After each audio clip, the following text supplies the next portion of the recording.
Good morning, Doc. It's Nick. You had this rather challenging, as you classified, quote unquote, simple case. And I can definitely align with that juxtaposition of complexity and simplicity. Yeah, this is a complex case of a single unit crown that actually covers quite a bit of ground when it comes to high level concepts. So, you had said the lab had sent back three different versions of this crown, and all of them had the same problem, which was an open margin. You had repacked cord, taken the impression, talked to the lab.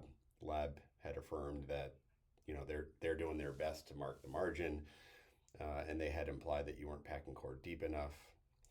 I have good news. It had nothing to do with the margin. My guess is this was your first impression, first delivery from the first impression. Uh, there's something simple that I want to share with you, which is kind of refining our eye when it comes to knowing what we're seeing when we see an open margin. So that's really the first part. And what I'll say is when you see vertical opening, so here we have horizontal opening, here we have vertical opening. When we have gapping vertically, it typically implies that it's not a margin capture issue. So your impression was likely not the issue, and the lab probably marked the margin appropriately. This has more to do with one of two things. It either has to do with the contact was too strong, or there's something in the intaglio surface that's causing it to bind.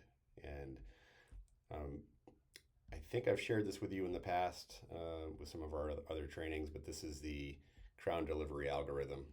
So if you need another copy of that, happy to share it with you.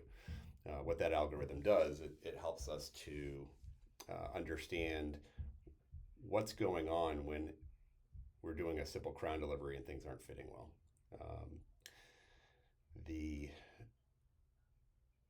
young doctor solution is always the lab screwed up. 9 times out of 10, there's something else other than the lab screwed up. So that's one observation there. So I would say, in the world of milled restorations where the die spacer is dialed in to 50 to 75 microns, uh, I'm just going to assume this is not the intaglio. I'm going to assume that it's the contact. And that just comes from experience. But let's just, for the sake of argument, say that it's probably the contact that's bound up that's preventing this from seating. Now, what you had shared in the summary of your concerns with this case was you flossed the contact and it was quote unquote sufficient. Well, that's true, but it's possible that the contact would be tight if it was seated down all the way. So one of the most important things is the pressure of the floss when a contact is open is of little relevance versus a crown that's seated. So you seat the crown down, you check with the Explorer, and then you measure the pressure of the contact through insertion of floss. Then you can deduce whether or not it's a strong contact or not. And the reason for that is it's not seated, so the pressure here isn't indicative of a fully seated crown. So what I would say here is, and this is where I think the high level observation comes in. Anytime you have a crown that has an open contact on the mesial or the distal, more specifically the mesial, you really have to start putting your attention here. So the fact that this is open suggests to me that the tightness or the error of this contact has more to do with the fact that this tooth probably drifted mesially during the temporization phase. Well, one might ask, why would it move mesially if if this space has been open for decades?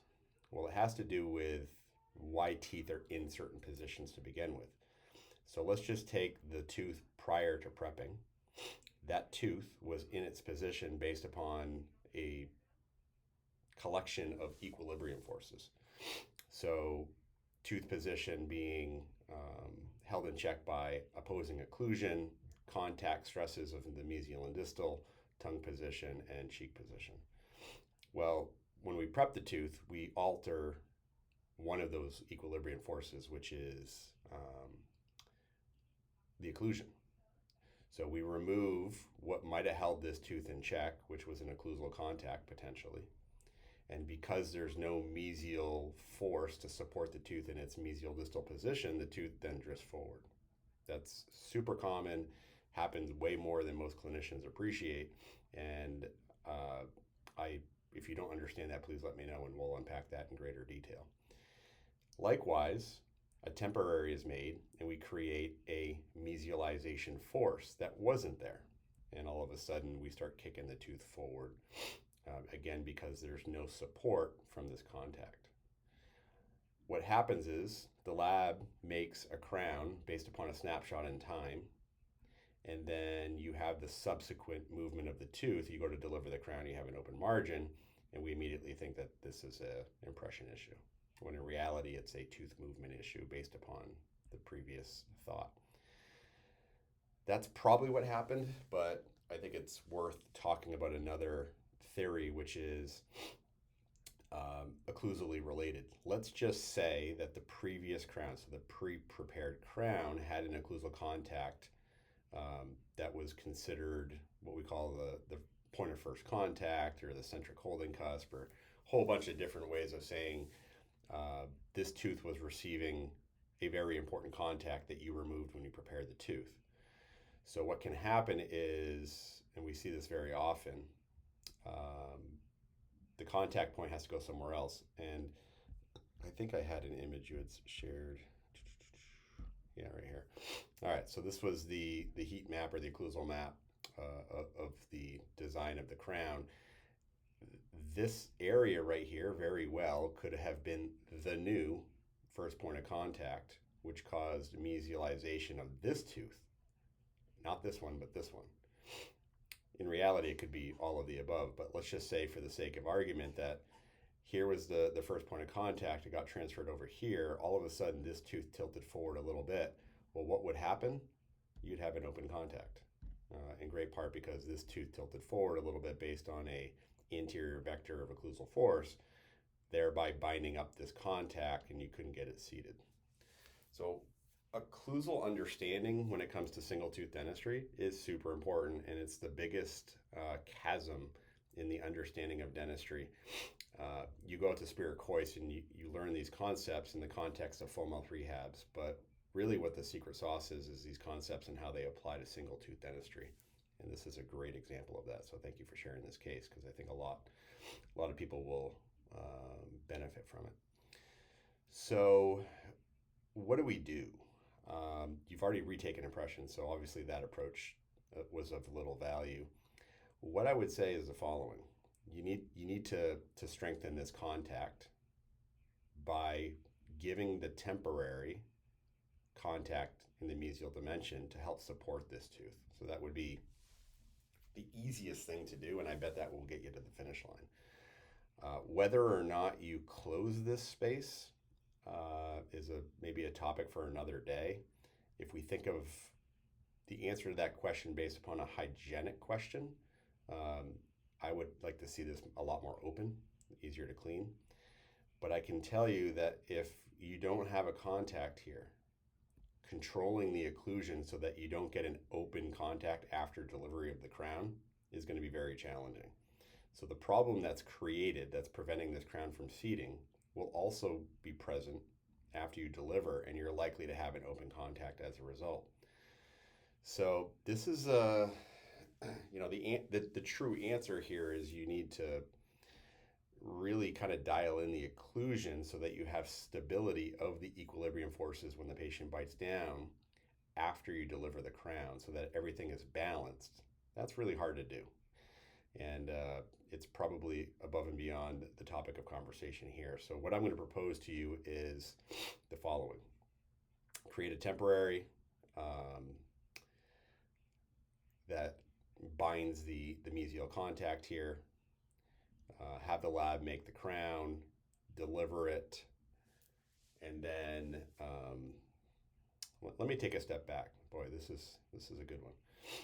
All right, so you currently have the patient in a temporary, and you took a recent impression. What I'm going to propose might not be the answer you want to hear because it involves more patient interaction, but I think this is possibly going to be the best solution for you to get out of this pickle. All right, so you bring the patient in, you take, you adjust the occlusion. And I think you and I have talked about occlusal equilibrations before. I'm just going to assume that you know how to equilibrate the mouth. So equilibrate the patient, potentially use a leaf gauge, and what you're doing is you're trying to remove pebbles in the shoe, high points of contact, especially in this area of the mouth. But I really think it'd be a good idea to do this for the entire mouth. Remove any anterior entrapment, so on and so forth. So if you want to kind of dive into occlusal equilibration more, I'm happy to do that. So equilibrate the patient, educate the patient on kind of the complexity of what's going on, and it has everything to do with the fact that they have this missing teeth. Assign the problem to their state. This has nothing to do with the lab. This is not you as a bad dentist. This is the patient's problem based upon the fact they have a missing tooth. Don't blame them, but build it into the conversation as a fact. And that's a super, super critical tool to have when we communicate with patients.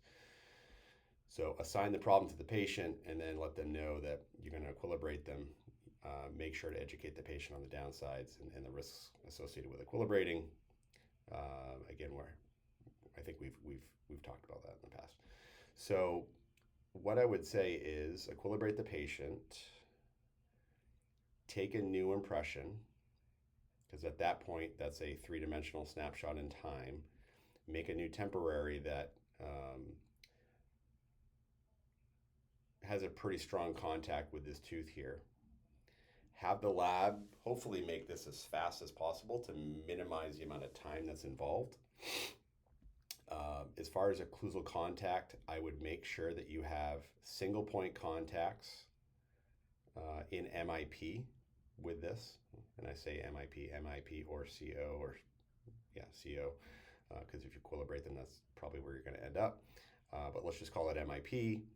Make sure that you adjust for any lateral excursus, so having the patient grind with the different color articulating paper, and then leaf gauge adjustments also. So what you're doing is you're really just maintaining a point of vertical contact in MIP, and that's it.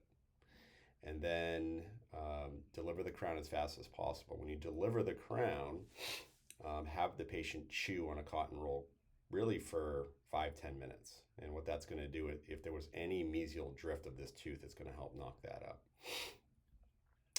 Deliver the crown and then cement it. What I would say is your goal here is to, I would say, keep this open. So have the lab create almost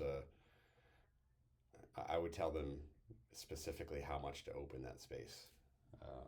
And if you have, I forget if you design crowns in your office, let me know if you want some guidance on how to create an ideal contact here. But I would say more than 10 millimeters of space would probably get you in the ballpark of having enough space here that it's not a hygienic food trap. Have the lab focus the occlusion on the buccal cusp tips, and then expect that you're going to adjust these to perfection.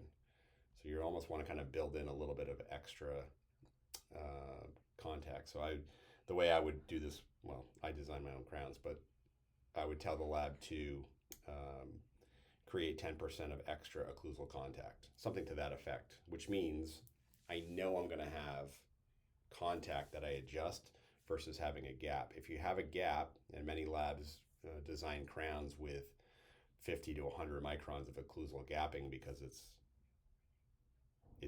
quote unquote better, topic for another day.